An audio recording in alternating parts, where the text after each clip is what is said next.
оперативен дел, колку луѓето во МВР си ги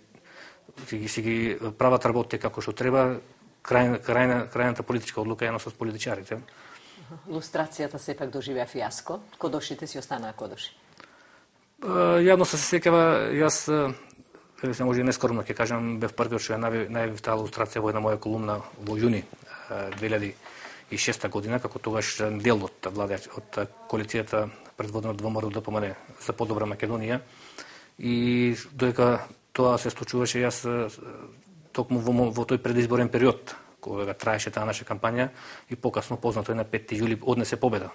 на 2006 на парламентарните избори Издружената коалиција за подобра Македонија, и откога победивме, откога се беше јасно, тогаш пратеникот Андов од позиција на власт, бидејќи он беше тогаш дел од коалицијата со ВМРО-ДПМН, напиша закон, но денеска се гледа дека Андов се послужил со мала итрина, формално правно напишал закон за да прикажеме во Македонија дека ќе правиме лустрација, но тоа беше еден проформа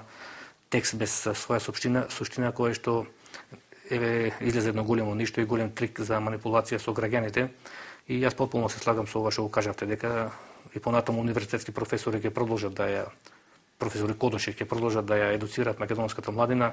академици Кодоши ќе не сервираат фалсификувана историја, новинари Кодоши ќе не креираат јавно мислење,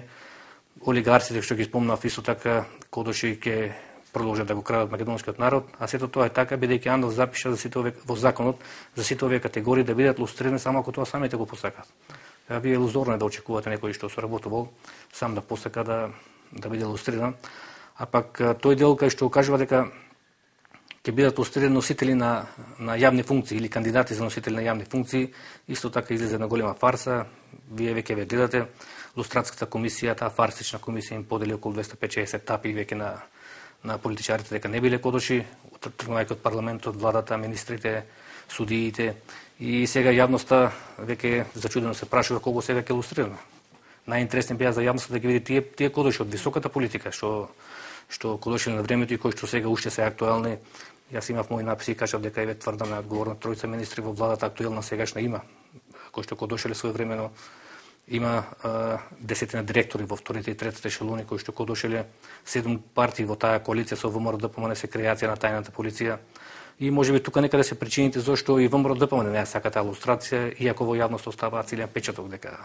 За крај да го искористам времето уште малку. До година ни следува и нов попис и по правило нели таа статистичка операција ќе го има оној етничкиот предзнак и главното прашање ќе биде колку има албанци во Македонија, дали се нели 25,6 или се 30 како што велат тие или пак се движат од 18 до 21 како што велат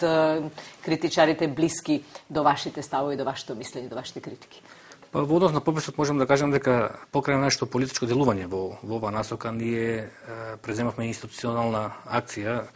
На јавност е познато, имам поднесено кривична пријава за пописот на 24 септември 2009 година и таа сега според моје мислење се работи за доста издржана кривична пријава која што основно побудува сериозно сомнение дека тој попис во 2002 година е фалсификуван и албанците намерно се прикажани дека се 25% се со цел да се задоволи таа обврска од рамковниот договор, каде што е кажано дека албанците ќе го живеат правата само ако се над 20% во државата.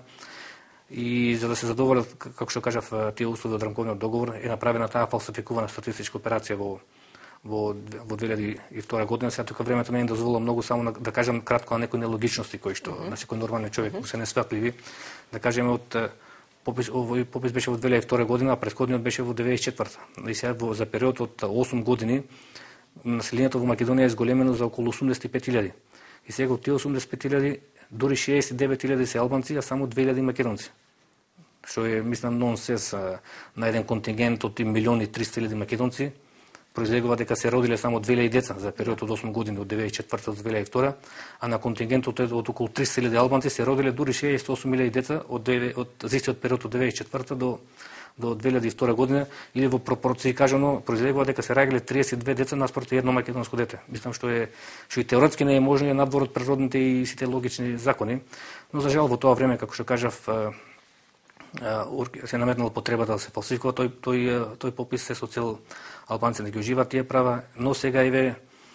денови веќе официјално се потврди дека имаме нареден попис на 1 април 2011 година и сега се ствара прекрасна можност да се исправи таа историска неправда во која беше втурнат македонскиот народ, и јас сега верувам дека оваа влада ќе успее да спроведе реален попис, дотолку повеќе што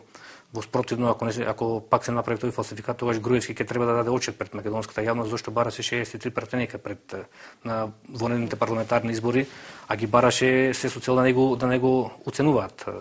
албанските партии за да го има тоа мнозинство, за да може да ги промовира македонските национални и државни интереси. А од друга страна очекуваме јавниот обвинител, според наше сознание, презел некои пред истражни действија по повод нашата кривична пријава, и јас очекувам таа пријава да добија своје финале. Во овој контекст пред месец дена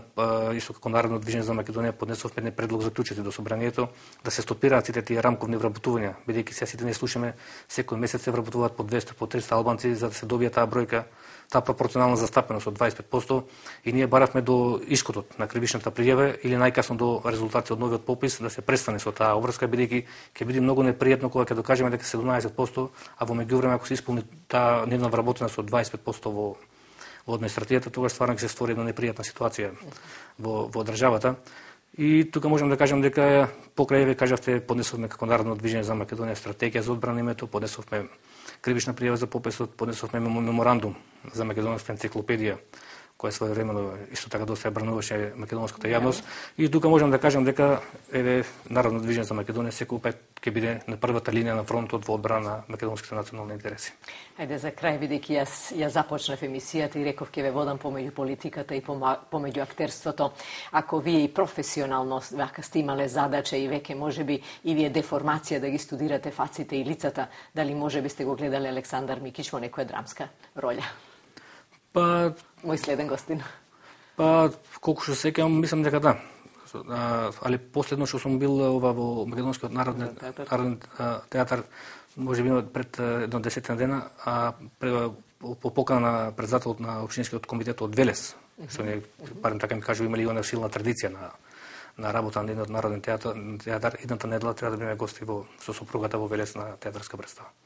Добро, уживајте и во театарските представи, одморете од политиката, а ние потоа по рекламите ќе се дружиме и со актерот Александар Микич.